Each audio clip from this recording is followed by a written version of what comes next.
Welcome to the debate. Today we are tackling, well, perhaps the most urgent technological question facing the global economy.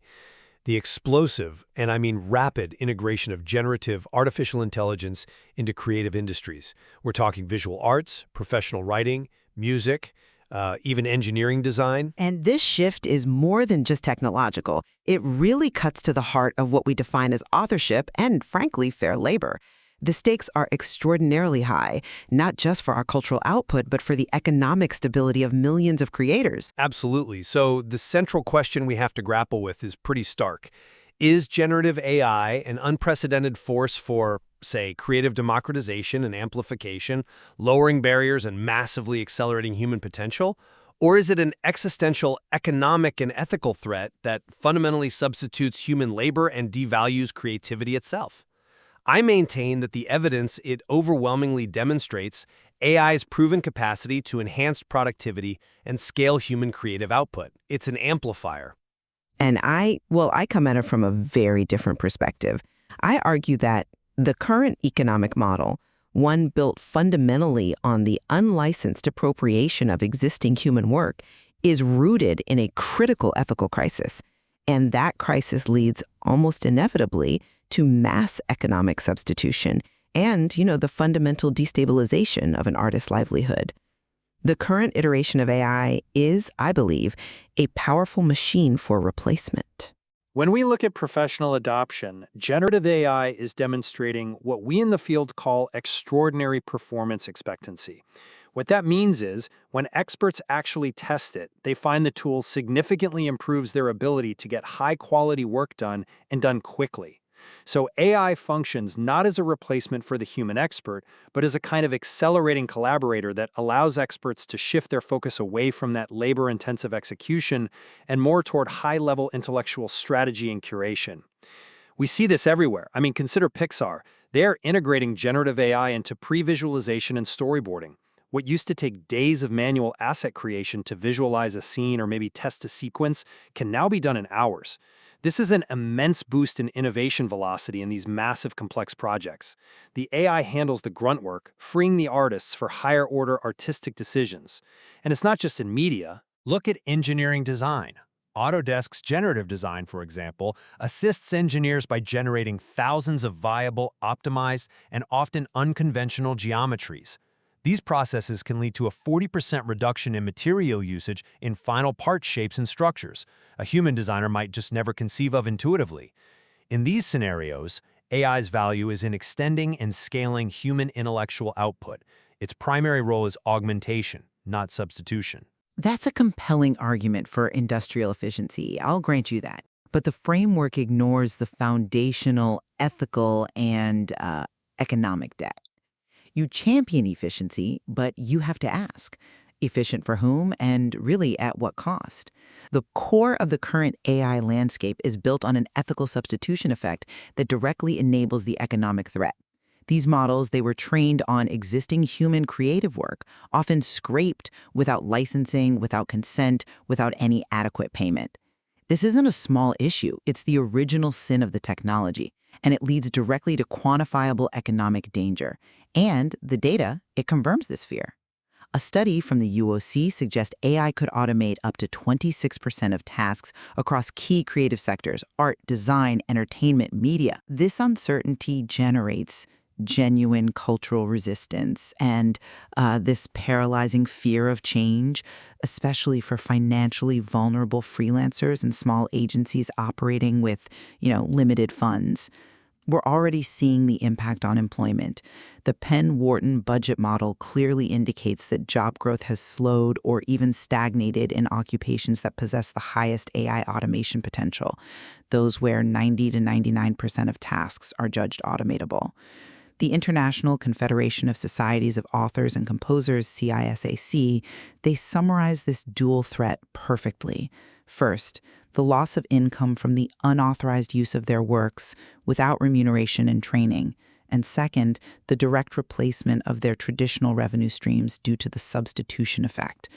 This is not just tool use. This is appropriation leading to economic annihilation for specific professions. I fully acknowledge the legitimate ethical challenges around the training data and the legal system is rightly addressing that. But let's keep our focus on the economics of market adaptation versus outright displacement.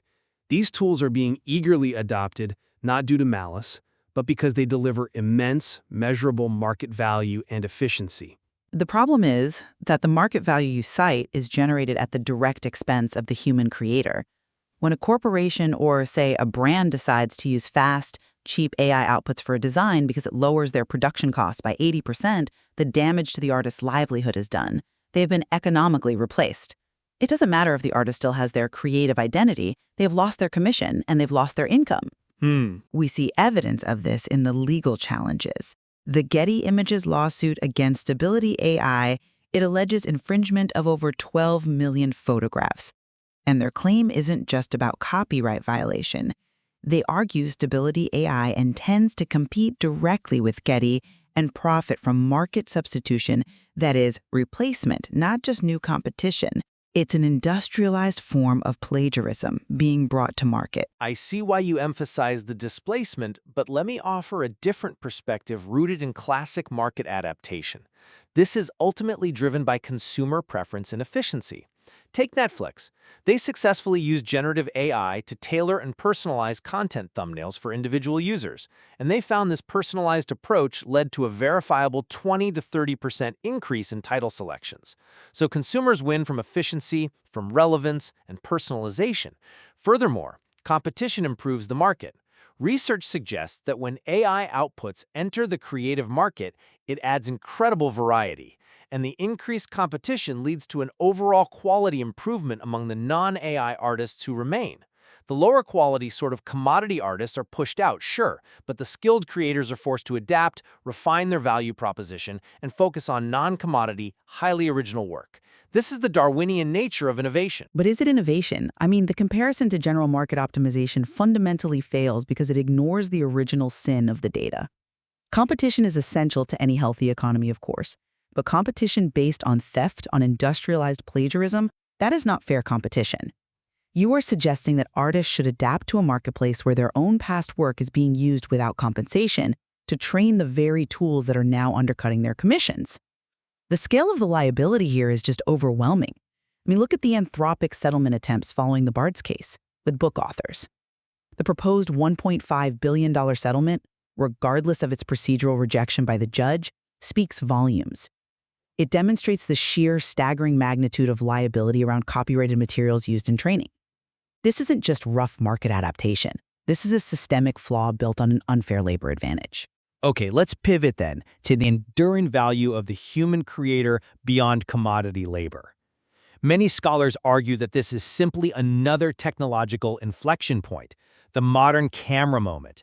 When photography arrived, it didn't kill painting. It forced painters to move beyond merely realistic transcription. It compelled them to focus on the essential human element, originality, expression, subjective experience. The art historical critique reminds us that the Romantics, centuries ago, already elevated originality as the highest virtue. AI is fundamentally limited because it can regurgitate but not yet invent genuine originality, as it operates through statistical likelihoods. The artist's task, as the Romantic painter Caspar David Friedrich suggested, is reflecting their soul and sensations, their interiority. AI lacks consciousness, lived experience, trauma, desire. It cannot perform this uniquely human, expressive function. The essence of art remains intact. I understand the appeal of the romantic ideal, I really do, but the photography analogy fails on the most crucial point. Photography did not train by stealing and replicating the painter's canvases. That is the critical distinction that makes this moment fundamentally different. AI image generation platforms are facing coordinated lawsuits from major content producers like Disney and Universal, precisely because of the unlicensed use of their copyrighted works for training. The foundation is built on appropriation, which photography never required. The source material argues that AI simulation becomes a way to simulate the people who already interpret the world without needing them at all. This undermines the very basis for human skill acquisition. How can you learn to draw if the market rewards an instantly generated image that simulates your interpretation of the world, making your skill obsolete before you can even master it? Well, if we accept the technical execution, the mechanical skill is perfected and instantly replicable by machines, then the focus on skill should indeed shift. It should pivot entirely toward taste, conceptual direction, and intentionality. Human value is retained in the conceptual and curatorial phase. The definition of creation itself is evolving. It moves away from passive tool usage toward what some academics are terming a dialogue with a post-human muse.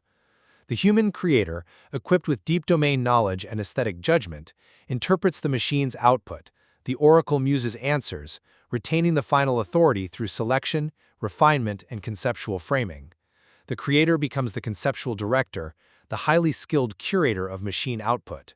I'm just not convinced that reduces the risk of economic replacement, especially when we look at the daily labor involved in fields like writing. We know that 45% of authors are already using AI for tedious tasks like outlining and editing, but authors themselves are raising a serious concern. If AI handles the execution and the author is reduced merely to providing what feels like typing instructions, you remove the intrinsic reward, the joy of the creative struggle. As certain authors have argued, if you take the joy, the expressive, physical, labor-intensive part out of the creative journey, why would they continue to do the necessary, often unglamorous hard work of editing and marketing? Prompting feels less like authorship and more like being a passive director or a client handing off a brief rather than someone genuinely engaged in the expressive labor of creation. But let's clarify what prompting actually involves, because it is far more than typing instructions. It is contextual direction that requires immense precision and domain expertise. You need to understand composition, lighting, style, the underlying model's idiosyncrasies to get a valuable output. Look at advanced tools in video creation, like Runway Gen 3 Alpha. It offers fine-grained temporal control, complex keyframing of elements within a generative scene.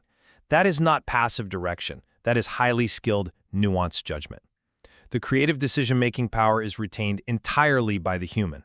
Furthermore, we see the validation of this collaborative model in the market. The generative AI music market is projected to reach $3.6 billion by 2033. Producers are adopting these systems primarily as brainstorming partners, not replacements, to rapidly generate complex structural components that they then meticulously edit, refine, and personalize. This collaborative model validates that the artist's refined judgment over the raw output remains the crucial, irreplaceable creative act. The machine accelerates, the human evaluates and sanctifies. But the economic reality is this. A $3.6 billion market for tools does not guarantee $3.6 billion in income for human producers. If one producer can now do the work of 4 producers using one AI tool, the job capacity shrinks, and human labor is fundamentally devalued because the market is saturated with low-cost, high-volume output. And this brings us back to authorship. If AI provides the structure and the producer merely edits, who gets the credit? If an AI-assisted piece wins an award, who deserves the credit? The prompter, the model creators, or the thousands of uncompensated training artists whose work made the model possible? This question of credit just highlights the deep instability in the current framework, where the actual labor of creation is being obscured by the speed of machine output. I would argue that credit always goes to the final intentionality. If an architect uses sophisticated CAD software to design a complex building, the architect gets the credit, not the software engineers. The human is the one who defined the parameters, made the final selections, and brought the conceptual vision to life. The same applies here.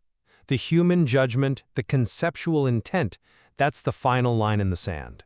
That line in the sand, however, it keeps moving. The core problem is that you are arguing for an idealized future, where artists are conceptual directors, while ignoring the catastrophic economic present, where artists are losing their ability to earn a living wage because their entry-level skill-building labor is being fully commodified and replaced. This shift from physical labor to conceptual labor is a luxury many small-scale creators just cannot afford. It protects the established star directors, but leaves the rank-and-file creator completely vulnerable. We need guardrails, not just philosophical idealism about post-human muses. Ultimately, what we've shown is that generative AI is delivering immense, measurable economic value and creative amplification across professional and enterprise markets. It is successfully lowering creative barriers and scaling productivity in ways we haven't seen since the advent of the computer itself. The necessary evolution demands that human creators redefine their value proposition around intention, originality, and curation, treating AI as a powerful co-creator to accelerate innovation. Adaptation is not optional, it is survival. But the measurable economic value you champion is often built upon an unsustainable and, frankly, unjust foundation of unpaid human labor.